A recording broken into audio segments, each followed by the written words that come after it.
Hello everyone, welcome again to psycho. Last class में हमने one दरोगा के 2023 के पेपर के बायोलॉजी के क्वेश्चन को सॉल्व किया था, जिसमें कुछ क्वेश्चन अभी रह गए थे। तो हम आज डिस्कस करते हैं नेक्स्ट क्वेश्चन के साथ, जिसमें हमने लास्ट क्वेश्चन डिस्कस किया था, which of the followings not known as a vitamin B, की इनमें से कौन सा विटामिन बी नहीं है। Option A thiamine, option B folic acid, option C ascorbic acid and option D alpha liponic acid. अगर हम बात करें थायमिन की, तो थायमिन क्या होता है, हमारा बी कॉम्प्लेक्स का ही पार्ट है और ये विटामिन बी1 को हम क्या बोलते हैं, थायमिन। अगर वहीं बात करें फॉलिक एसिड की, तो फॉलिक एसिड भी विटामिन बी है, ठीक है, यानी कि बी9 को हम क्या बोलते हैं, फॉलिक एसिड। लेकिन अगर हम बात करें स्कॉर्बिक एसिड, ये क्या है, विटामिन सी को हम क्या बोलते हैं, स्कॉर्बिक एसिड। और लिपोनिक एसिड को बोले, ये भी क्या होता है, एक विटामिन बी बी होता है। और इसमें पूछा गया है कि कौन सा विटामिन बी नहीं है। तो अगर हम इसके राइट आंसर की बात करें, तो ऑप्शन सी एस्कॉर्बिक एसिड इसका राइट आंसर हो जाता है। मूव करते हैं नेक्स्ट क्वेश्चन की तरफ।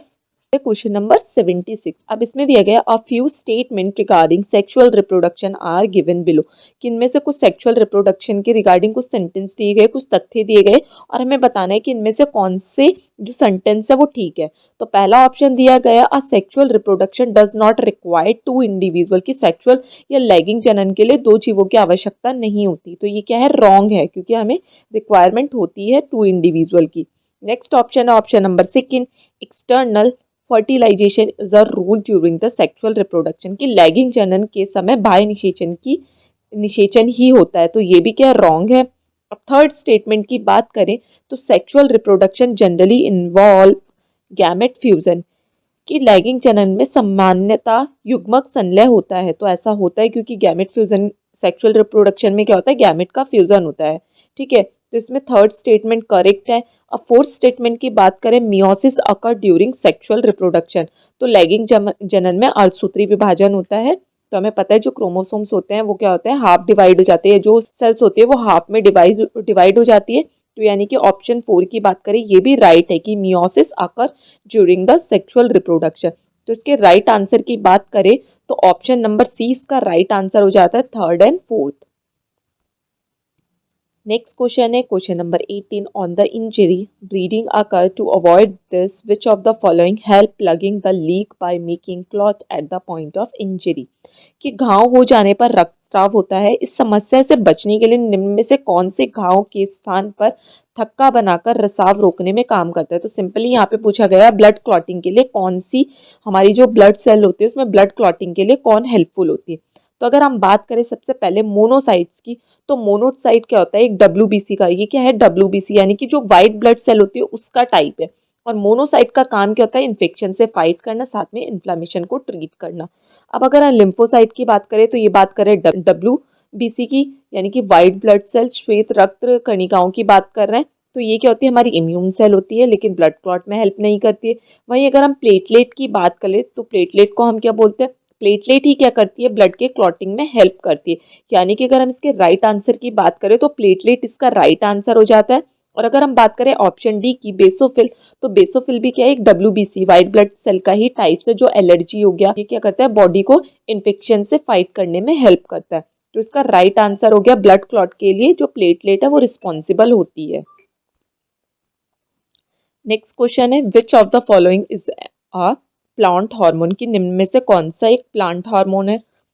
तो अगर हम ऑप्शन ए की बात करें, एंजियोटेंसिन, तो एंजियोटेंसिस क्या होते हैं, ह्यूमन बीइंग में प्रेजेंट होता है, जो ब्लड प्रेशर है उसको रेगुलेट करने का काम करता है।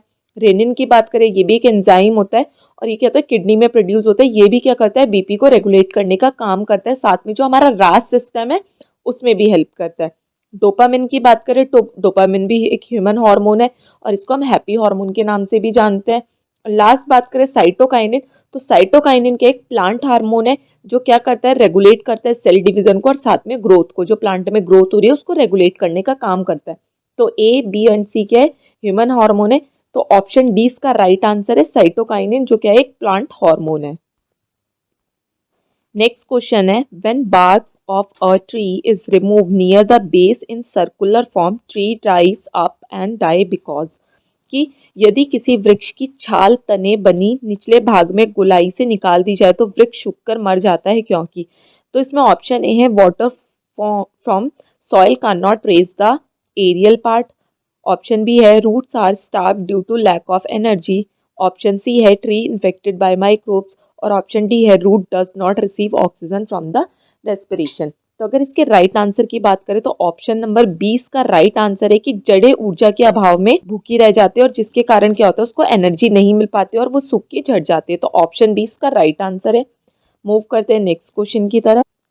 नेक्स्ट क्वेश्चन है which of the following has placoid scale, यानी कि इनमें से कौन सी में प्लेकॉइड स्केल। अगर प्लेकॉइड स्केल की बात करें तो ये क्या होता है, एक bony shine tooth like scale होती है जो क्या करती है किसी भी मैमल्स को या फिर बोल सकते हैं किसी भी क्रिएचर को कवर करने का काम करती है, जिसको हम हिंदी में त्वचीय दंतक भी बोलते हैं। ठीक है, तो इसमें कुछ ऑप्शन दिए गए, जैसे ऑप्शन ए है पंगोलियन, ऑप्शन बी है आर्मोडिलो, ऑप्शन सी है हेमिडेक्टाइल्स और ऑप्शन डी है स्कॉल्डियन। तो अगर इसके राइट आंसर की बात करें तो इसका राइट आंसर है ऑप्शन नंबर डी स्कॉलिडॉइन। स्कॉलिडॉइन की बात करें तो इसमें क्या होता है, प्लेकॉइड टाइप की स्केल प्रेजेंट होती है जो कैसी होती है, हम बोल सकते हैं कि एक बोनी शाइनी टीथ लाइक इसकी अपीयरेंस होती है। ठीक है, साथ में शार्क हो गई, ठीक है, इनमें ये प्रेजेंट होगी। या फिर हम इसको क्या बोलते हैं, डर्मल डेंटिकल्स भी बोलते हैं, त्वचीय दंतक, यानी कि इनके जो ऊपर की, अगर हम शार्क की बात करें, ठीक है, डॉग शार्क भी बोलते हैं इसका, अनदर नेम की बात करें तो उसको डॉग शार्क या फिर डॉग फिश भी बोलते हैं। इसकी जो ऊपर की त्वचा होती है वो कैसी होती है, प्लेकॉइड स्केल की तरह होती है, यानी कि थोड़ी सी बोनी होगी और तुझ जैसी होगी, या फिर हम इसको क्या बोलते हैं, डर्मल टेंटिकल्स भी बोलते हैं। वहीं अगर हम पेंगोलिन की बात करें तो ये कैरोटिन से बनी होती है। आर्मेंडिलो की बात करें तो ये क्या है, कैरेटिन की बनी होती है। और अगर हम बात करें हेमीडक्टिलिस की जो स्केल होती है वो क्या करती है, वरी करती है, यानी कि डिफरेंट डिफरेंट एनिमल के साइज और शेप के अकॉर्डिंग ये वरी करती है। तो इसका जो राइट आंसर है ऑप्शन नंबर डी इसका राइट आंसर है। नेक्स्ट क्वेश्चन है which of the following control reflex movement of head and neck in response to visual and auditory stimuli, कि जो हमारा ब्रेन है, ब्रेन का ऐसा कौन सा पार्ट है जो विजन और हमारे जो सुनना है, सुनने की क्षमता के लिए रिस्पॉन्सिबल है। तो ऑप्शन ए की बात करें स्पाइनल कॉर्ड, तो स्पाइनल कॉर्ड क्या करती है, जितने भी मैसेजेस को कैरी करती है ब्रेन से और बॉडी में पहुंचाती है। ठीक है, यानी कि मेनली हेल्प करते हैं पोस्चर और मूवमेंट में। फिर अगर हम बात करें फोर ब्रेन की, ठीक है, तो फोर ब्रेन क्या करता है, रेगुलेट करता है हमारी स्लीप को, स्लीप वेक स्टेट को, साथ में स्ट्रेस एंड फियर को रेगुलेट करने का काम करता है। वहीं हम बात करें मिड ब्रेन की, तो मिड ब्रेन क्या करता है, हमारा eye movement, vision, hearing and motor function में हेल्प करता है। तो अगर हम इसके राइट आंसर की बात करें ऑप्शन सी मिड ब्रेन इसका राइट आंसर है। लेकिन अगर हम बात करें हिड ब्रेन की, तो हिड ब्रेन क्या करता है, ब्रीथिंग को कंट्रोल करता है, हमारी हार्ट रेट को कंट्रोल करने का काम करता है, साथ में स्लीप को भी रेगुलेट करने का काम करता है। लेकिन अगर हम इसके राइट आंसर की बात करें तो राइट आंसर क्या है, option number C mid brain, जो क्या करता है, आई मूवमेंट के लिए रिस्पॉन्सिबल है, विजन, हियरिंग और मोटर फंक्शनिंग के लिए रिस्पॉन्सिबल है। मूव करते हैं नेक्स्ट क्वेश्चन की तरफ। नेक्स्ट क्वेश्चन है for which of the following Culex mosquito is a vector, कि निम्न में से किसके लिए क्यूलिक्स मच्छर एक वाहक है। तो इसमें हमारे पास चार वेक्टर दिए गए हैं। पहला है इसमें वुचेरिया, बी है इसमें लेसेमेनिया, टाइपनोसोमा, ऑप्शन डी है निजेरिया। अगर हम बात करें ऑप्शन ए की वुचेरिया, तो वुचेरिया बोन क्राफ्टी क्या होता है, एक राउंड वॉर्म होता है और क्या कॉज करता है, लिम्फेटिक फ्लेरेसिस एंड एंसेफलाइटिस, यानी कि हाथी पांव वाली जो डिजीज है उसको कॉज करता है। ठीक है, और इसी इसी के अगर हम वेक्टर की बात करें तो क्यूलिक्स क्या होता है, इसी का वेक्टर होता है वुचीरिया का। तो इसका राइट आंसर क्या है, वुचीरिया बोन क्राफ्टी, जो क्या कॉज करते हैं, ये एक राउंड वॉर्म है, साथ में क्या करता है, जो इसका वेक्टर है वो कौन है, क्यूलिक्स मॉस्किटो है, और ये लिम्फेटिक फ्लेरेसिस और एंसेफेलाइटिस जैसी कंडीशन को कॉज करता है। अब अगर हम ऑप्शन बी की बात करें लेसमेनिया, तो लेसमेनिया का वेक्टर होता है सैंड फ्लाई और ये कॉज करता है लेसमेनियासिस। ठीक है, या फिर जिसको हम क्या बोलते हैं, काला जर भी बोलते हैं, काला बुखार। अगर हम बात करें ट्राइपनोसोमा, तो ये क्या है, स्लीपिंग सिकनेस है जो टेस्टिस फ्लाई होता है इसके कारण कॉज होगी। अगर हम बात करें निजेरिया, नजेरिया किसके कारण होती है, इसका जो वेक्टर है वो बस फ्लाई है और ये कॉज करते हैं गोनोरिया या फिर sexual transmitted disease. Next question की तरफ मूव करते हैं। नेक्स्ट क्वेश्चन है ciliated epithelial characterised to which of the following, ठीक है, निम्न में से कौन से ऑर्गन है जिसमें सिलेटेड एपिथेलियल प्रेजेंट होते हैं। तो इसमें ऑप्शन ए दिया गया lung and trachea, option B है fallopian tube and bronchioles, option C है liver and trachea, option D है यूट्रस एंड स्मॉल इंटेस्टाइन। तो अगर हम इसके राइट आंसर की बात करें तो लंग्स और ट्रैकिया इसका राइट आंसर है, क्योंकि इसमें सिलिएटेड एपिथेलियल सेल या टिश्यूज प्रेजेंट होते हैं। लेकिन अगर हम वही बात करें फेलियोपियन ट्यूब, तो फेलियोपियन ट्यूब में बेसल सिलिएटेड और सिक्रेटरी सेल प्रेजेंट होते हैं। वहीं अगर ब्रोंक्यूल्स की बात करें तो उसमें ब्रोंक्यूल एपिथेलियल सेल प्रेजेंट होते हैं।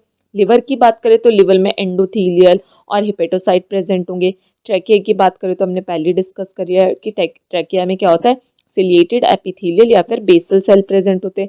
यूट्रस की बात करें तो उसमें एपिथेलियल और stromal cells, stem cells present होते हैं। और स्मॉल इंटेस्टाइन में स्टेम सेल्स, ठीक है, साथ में गोबाल्ड सेल और एंटेरोसाइट सेल प्रेजेंट होते हैं। तो इसका जो राइट आंसर है वो है option number A, lungs and trachea.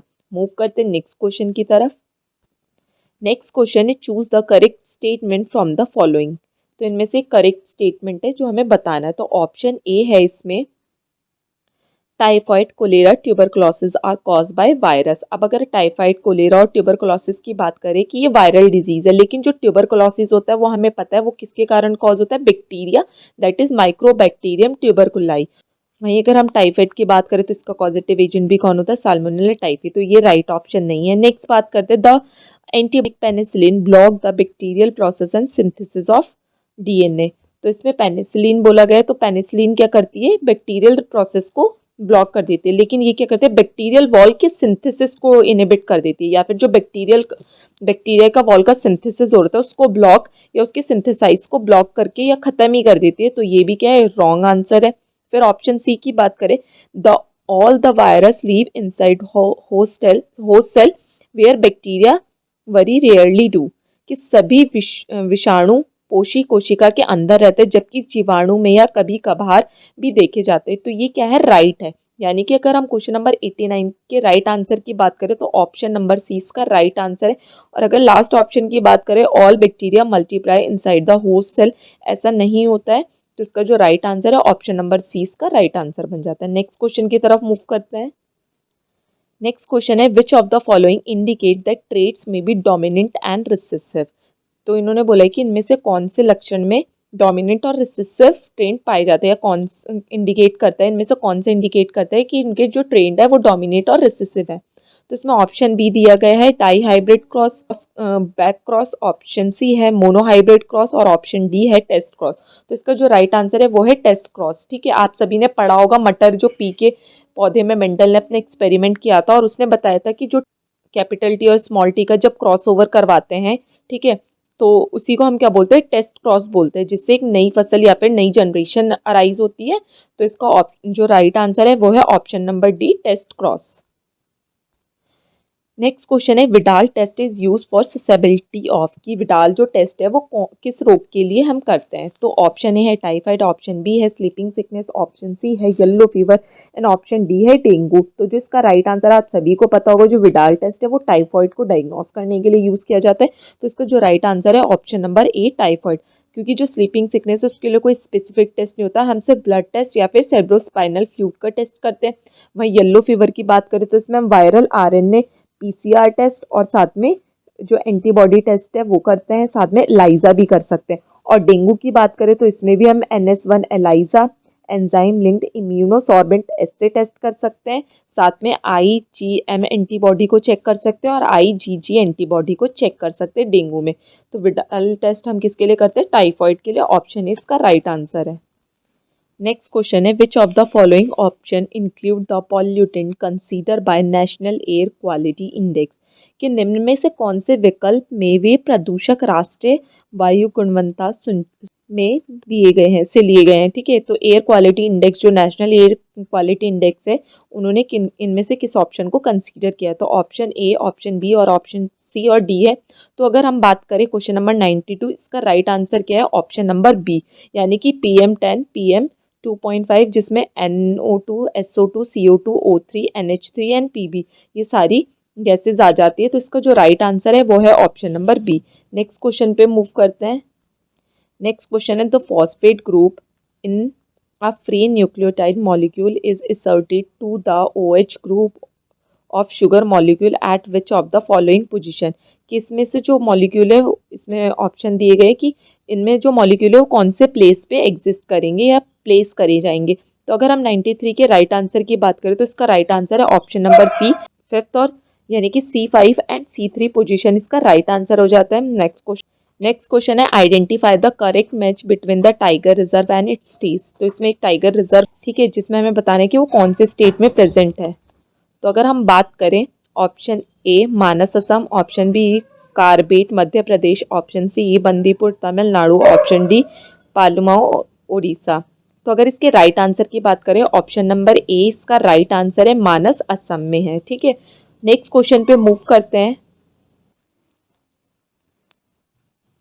Next question है in any given situation the energy source we would choose depend upon which of the following factor. कि किसी भी परिस्थिति में जब हम किसी ऊर्जा स्रोत का चयन करते हैं तो वह किन कारकों पर निर्भर करता है। तो इसमें ऑप्शन दे रखा है, ऑप्शन ए है उस ऊर्जा स्रोत से ऊर्जा प्राप्त करने की सरलता। ठीक है, नेक्स्ट इसमें है उपलब्ध प्रौद्योगिकी क्षमता या फिर the efficiency of technology available, पर्यावरण क्षति, environmental damage and all of above. तो जब भी हम किसी परिस्थिति में ऊर्जा का चयन करते हैं, ऊर्जा स्रोत का या फिर एनर्जी सोर्स का चूज करते हैं, चयन करते हैं, तो उस टाइम पे हम ये सारे ही फैक्टर को कंसीडर करते हैं। तो यानी कि अगर हम 95 क्वेश्चन के राइट आंसर की बात करें तो ऑल ऑफ अबव इसका राइट आंसर हो जाता है। मूव करते हैं नेक्स्ट क्वेश्चन की तरफ। नेक्स्ट क्वेश्चन है which of the following human ancestor are classified as prehistoric man. कि निम्न में से किस मानव पूर्वजों को ऐतिहासिक मानव में वर्गीकृत किया गया है। तो इसका जो राइट आंसर है वो है ऑप्शन नंबर सी होमो सैपियंस निदरलिथियंस। अगर हम होमो सैपियंस फॉसिल्स की बात करें तो ये अवशेषों की बात करें तो इसको जो इसका राइट आंसर है वो है option number C. Next question पे मूव करते हैं, क्वेश्चन नंबर 97। नेक्स्ट क्वेश्चन है the reason of mega diversity are specially found in the between. ठीक है, तो इसमें पूछा गया जो मेगा डाइवर्सिटी है वो किन के बीच में एग्जिस्ट करती है। तो अगर इसके राइट आंसर की बात करें तो इसका जो राइट आंसर है वो है ऑप्शन नंबर डी मकर रेखा और कर्क रेखा के बीच में मेगा डाइवर्सिटी जो रीजन है वो पाया जाता है। तो आज की क्लास में इतना ही, मिलते हैं नेक्स्ट क्लास में। Thank you everyone, have a nice day.